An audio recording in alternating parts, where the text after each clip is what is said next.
시편 118편은 하나님을 찬양하는 시로 하나님에 대한 구원과 감사하는 내용으로 채워져 있습니다.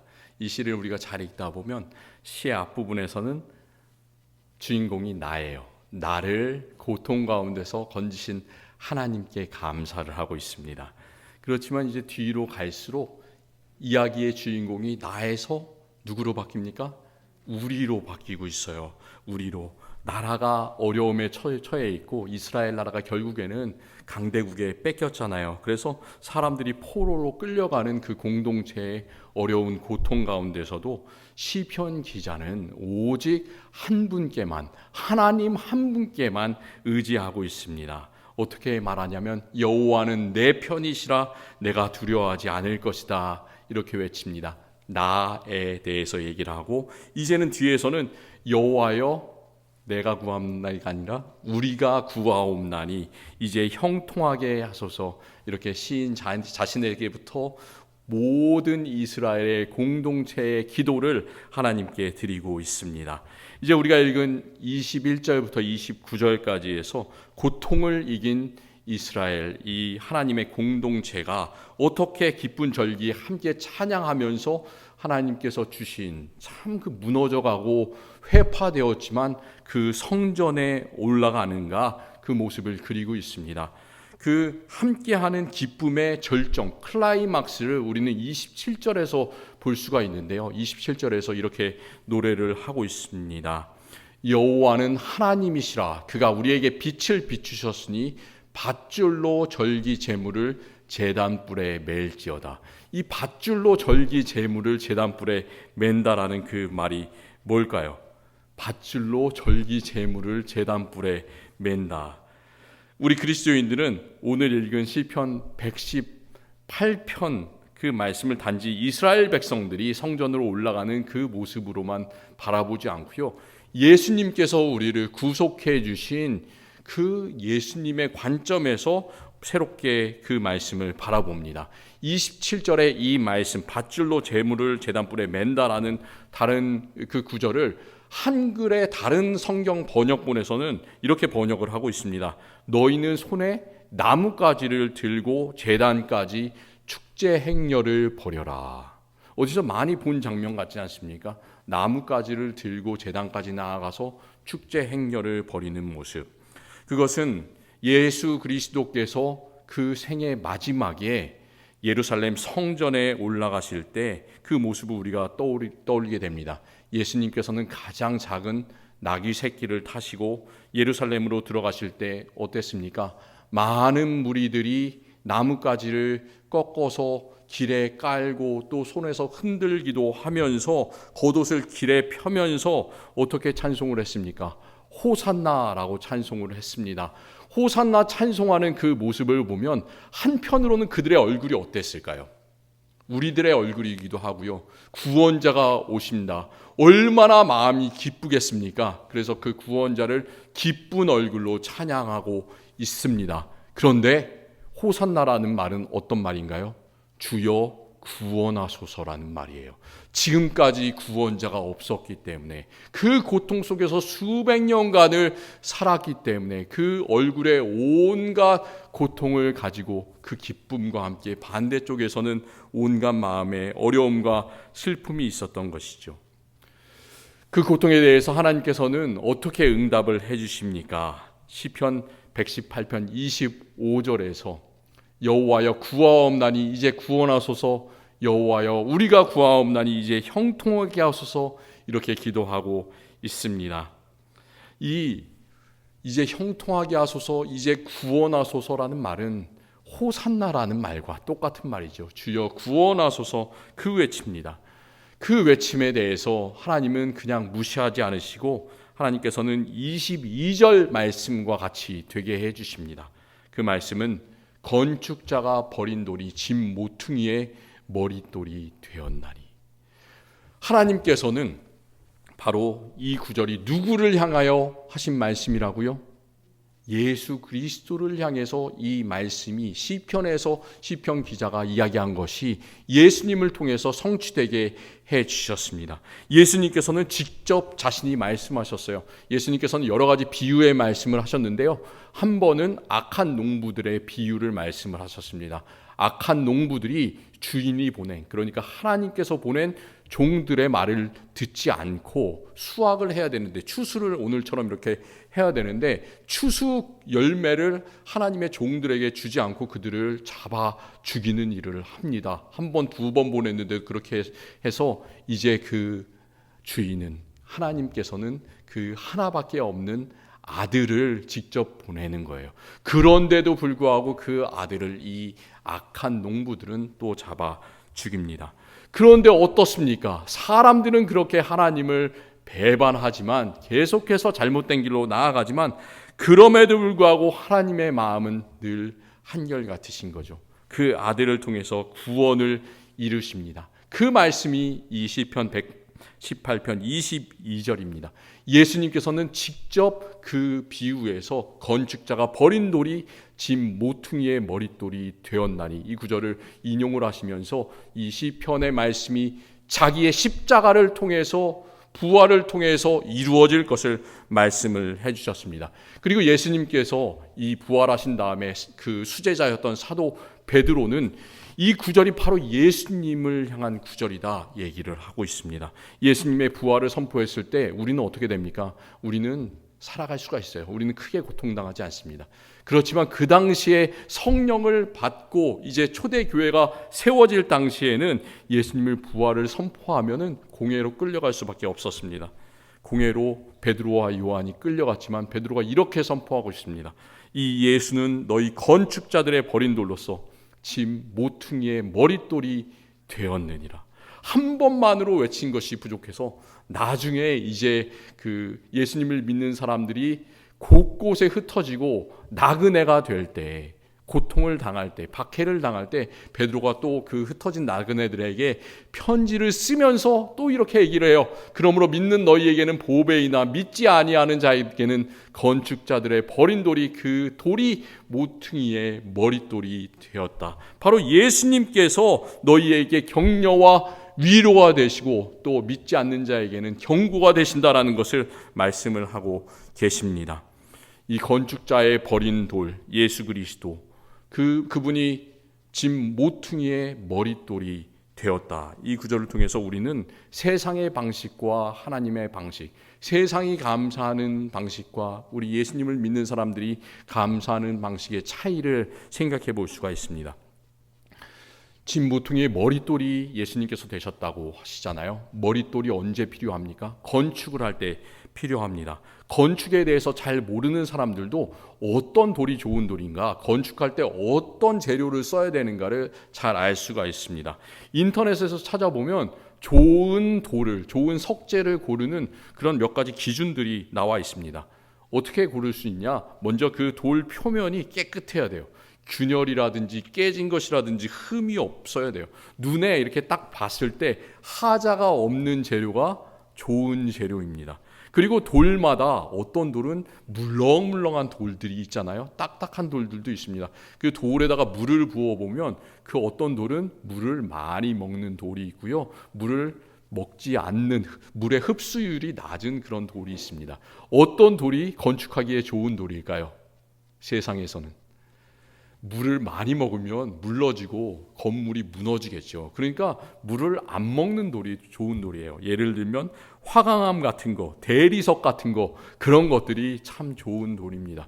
우리가 집 공사를 하다 보면 또 이렇게 돌로 타일을 깔 때가 있지 않습니까? 돌로 바닥에 타일을 깐다. 이런데 그 타일이 얇은 타일이 좋은 타일일까요? 아니면 정사각형으로 된 빤빤한 두꺼운 타일이 좋은 타일일까요?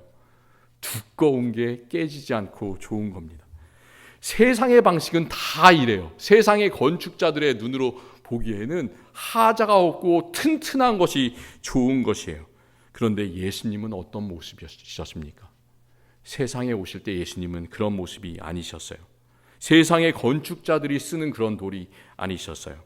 예수님의 모습은 제사장으로 오신 것도 아니고요. 예수님께서 서기관으로 오신 것도 아니고 당시 학문을 섭렵했던 바리새인들로 오신 것도 아니고요. 예수님께서는 세상의 가장 낮은 곳에서 짐승의 구유, 염을 통해서 태어나셨습니다. 그리고 예수님께서는 제대로 된 교육을 받은 적이 없으시죠. 목수의 아들로 태어나셔서 아버지를 도우면서 그렇게 자라났고, 또 세상에서 활동하실 때는 죄인과 세리와 친구를 하셨고, 매질을 당하고 찢기셨고, 십자가를 지시고 피를 흘리셨고, 조롱과 고통을 당하셨고, 그리고 조용히 죽어가셨습니다. 예수님께서 세상에 오셔서 자라나시고 고통당하시고 죽으신 모든 과정을 우리가 바라보면 어느 것도 하나 제대로 된 것이 없다. 정말 빤빤한 돌처럼 되어 있는 게 하나도 없다. 우리가 이렇게 생각을 할 수가 있습니다. 그런데 우리 하나님께서는 어떤 하나님이십니까? 우리 하나님은 그런 모난 것을 들어서 사용하시는 분이십니다. 하나님께서는 고린도전서 1장 27절 말씀처럼 세상에 미련한 것을 택하사 지혜 있는 자들을 부끄럽게 하려 하시고, 세상에 약한 것을 택하사 강한 것들을 부끄럽게 하려 하셨습니다. 그리고 예수님의 그 삶과 예수님의 죽음과 부활을 통해서 이 사실을 우리에게 알려주셨습니다. 그리고 이 버린 돌 예수가 우리에게 지혜와 의로움과 거룩함과 구속함이 되게 하셨습니다. 하나님께서 일하시는 모든 과정들, 또 금년 하루하루 우리가 살아가는 그런 시간들을 한번 생각해 보시기를 바랍니다. 우리의 모든 삶 속에서 하나님께서 일하시는 것을 보면 하나님께 이런 말씀을 드릴 수가 있을 것 같아요. 하나님께서는 한결같다, 신실하시다, 변함이 없으시다. 우리는 변덕스럽지만 하나님은 똑같으시다, 이렇게 고백을 할 수가 있습니다. 하나님께서 세상을 만드셨지 않습니까?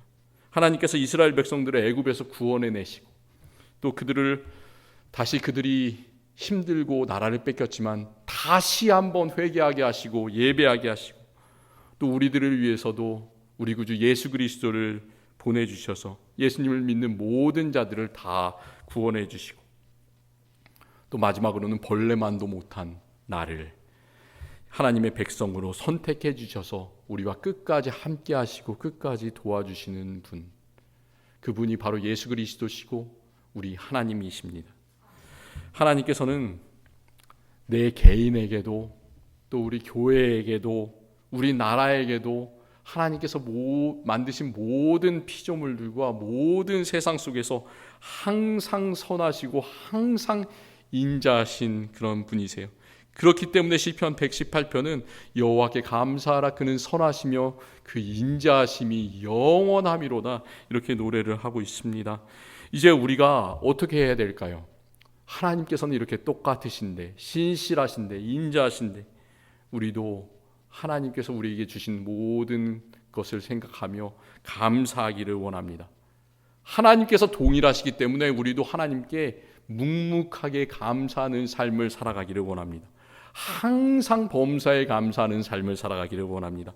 내가 즐거울 때만 감사하고 내 가족이 잘 될 때만 감사하는 것이 아니라, 힘들 때도, 고통스러울 때도, 내 일이 잘 안 풀려갈 때도, 우리 교회에 어려움이 있을 때도 항상 우리를 도우시고 나를 도우시는 그 하나님을 기억하면서 하나님께 감사하시기를 바랍니다.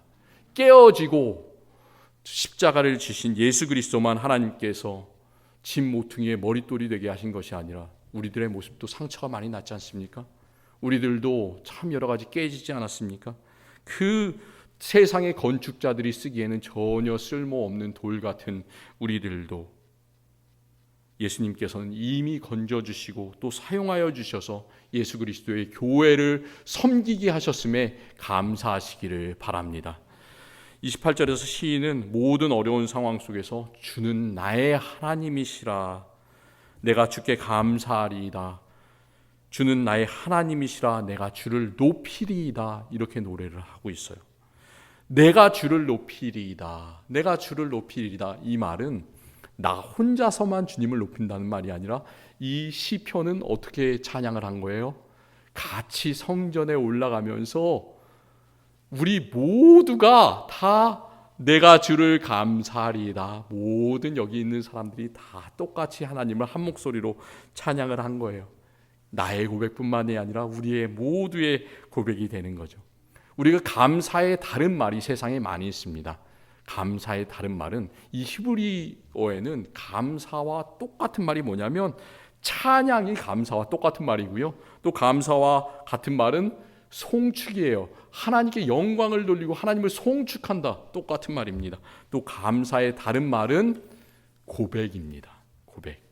하나님께서 세상을 만드시고 이스라엘 백성들을 선택하시고 구원해 내시면서 하나님은 무수한 기적의 이야기를 하나하나 만드셨습니다. 그리고 그 기적의 이야기가 성경에 쓰여진 거예요. 하나님께서 그 이스라엘 백성들을 한순간 한순간 다른 길로 인도해 주셨다면 어떻게 됐을까요? 참 이스라엘 백성들이 살 수가 없겠죠. 그렇지만 하나님께서는 이스라엘 백성들을 그리고 우리 모두를 가장 최고의 길로 인도를 해 주셨습니다. 그렇기 때문에 우리는 여기 있고 또 하나님의 백성들이 살아갈 수가 있습니다. 이제 우리가 해야 될 것은 하나님께 감사와 찬양과 송축과 고백의 이야기를 함께 써나가야 될 때입니다. 우리 진정으로 늘 이렇게 하나님께 말하기를 원합니다. 하나님 감사합니다. 하나님 찬양합니다. 하나님 송축합니다. 또 우리에게 참 많은 이야기들이 있지 않습니까? 1시간, 2시간 하루 종일 이야기를 해도 하나님께 대한 감사의 제목들은 참 끊임이 없습니다. 나를 도와주시니 감사합니다. 나의 가족을 도와주시니 감사합니다. 우리 교회 참 이렇게 아름답게 채워주시니 감사합니다. 하나님께서 하나부터 열까지 우리의 삶을 다 도우셨으니 감사합니다. 이런 고백들이 우리 모두에게서 넘쳐나기를 원합니다. 참 이번 추수감사절은 우리가 추수의 결실을 맛보기도 전에 따뜻함을 느끼기도 전에 벌써 추운 겨울이 왔습니다. 오늘 보니까 눈꽃이 참 아름답게 피었더라고요. 영하 20도다 되는 이런 날씨. 그렇지만 그럼에도 불구하고 하나님께서 예수 그리스도 안에서 우리를 향한 그 은혜와 사랑은 언제나 한결같으십니다. 지난 11월 16일 목요일에 한국에서는 고등학교 3학년 학생들이 대학에 가기 위해서 시험을 치렀어요. 대학 수학능력 시험이라고. 여기서 수학능력 시험을 치러보신 분은 거의 없을 것 같습니다. 1993년에 이 시험이 처음으로 생겨가지고요. 이게 벌써 세월이 참 빨리 가요. 30년이 지났습니다. 요즘에 어때요? 어린이들의 숫자가 점점 줄어들잖아요.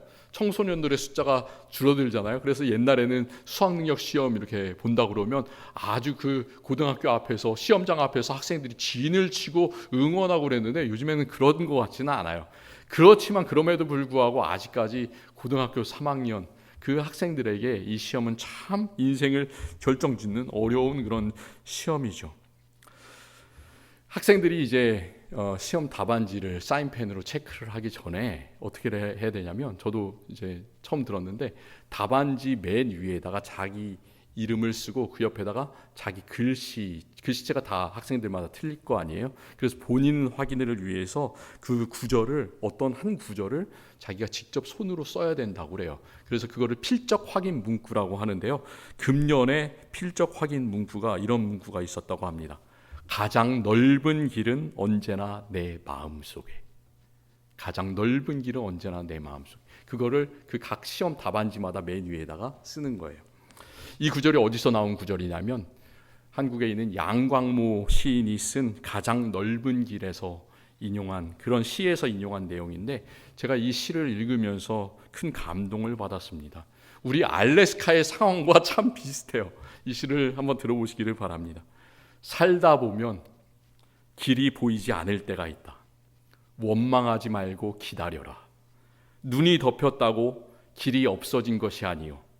어둠에 묻혔다고 길이 사라진 것도 아니다.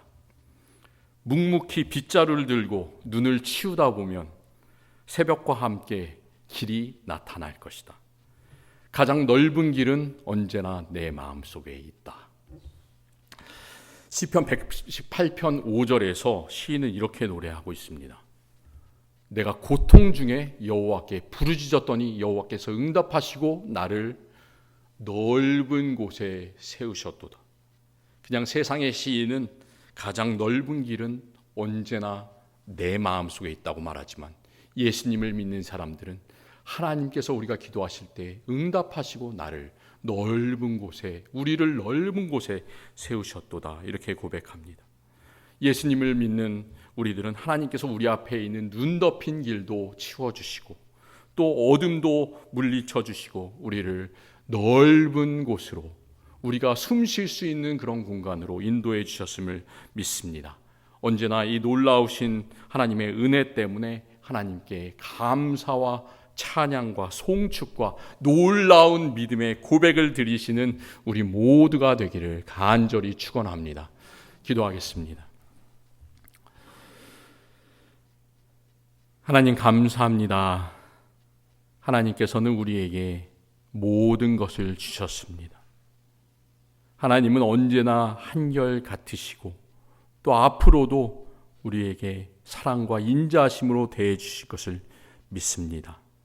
우리도 묵묵하게 감사하는 삶을 살기를 원합니다. 한결같이 주님께 감사, 찬양, 송축, 고백으로 영광 돌리는 우리의 삶 되게 하여 주시옵소서. 예수 그리스도의 이름으로 기도합니다. 아멘.